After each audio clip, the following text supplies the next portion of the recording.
Bakıda əvvəlki illərdə ümumi təhsil məktəblərini ümumi orta və tam orta təhsil səviyyələri üzrə başa vura bilməyən şəxslər üçün eksternat qaydada imtahanlar ilk dəfə elektron qaydada keçiriləcək. Bu barədə Bakı şəhəri üzrə təhsil idarəsindən məlumat verilib. Detalları xüsusi müxbirimiz Fidan Mədətova çatdıracaq. Hər vaxtın xeyirli olsun Fidan. Buyur səni işləyək.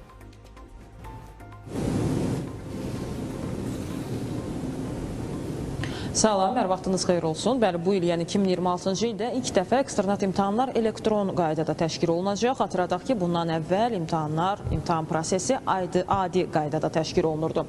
Və təbii ki, bu il eksternat imtahanda nə qədər şəxs, nə qədər namizəd iştirak edəcək, hansı məktəblərdə təşkil olunacaq. Ümumiyyətlə, eksternat imtahanın mahiyyəti nədən ibarətdir və hansı tarixdə keçiriləcək? Bütün detalları Bakı şəhər üzrə təhsil idarəsinin təhsil alanlardan iş sektorunda məsləhətçisi Sənar İsmayılovdan işləyəcək. Salam Sənar xanım, sizdən işləyək detalları. Məlumdur ki, artıq 25-26-cı tədris ili üzrə Bakı şəhər üzrə təhsil idarəsinin tabeliyində olan təhsil müəssisələrində əvvəlki illərdə təhsil almış, ümumi orta və tam orta təhsil səviyyəsini başa vura bilməyən şəxslər üçün təşkil olunacaq eksternat imtahanlar elektron qaydada həyata keçiriləcəkdir. İmtahanların tarixi 31 yanvar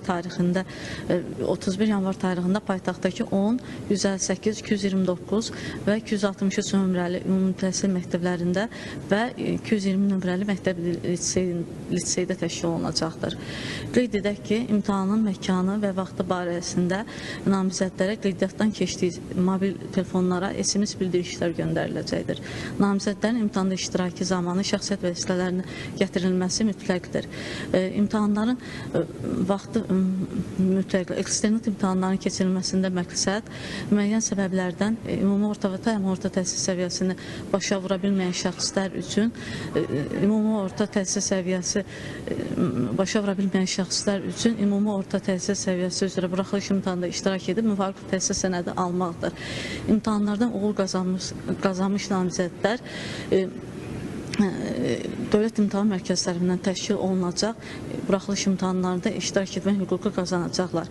Qeyd edək ki, ümumi orta təhsil səviyyəsi üzrə başa vura bilməyən 371 nəfər, tam orta təhsil səviyyəsi üzrə başa vura bilməyən 1126 nəfər, ümumilikdə 1497 nəfər şəxs eksternat imtahanda iştirak etmək üçün qeydiyyatdan keçmişdilər.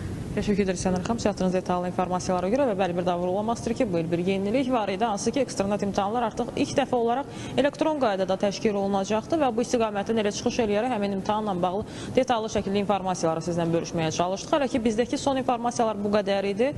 Söz yenidən sizdədir. Təşəkkürlər Fidan.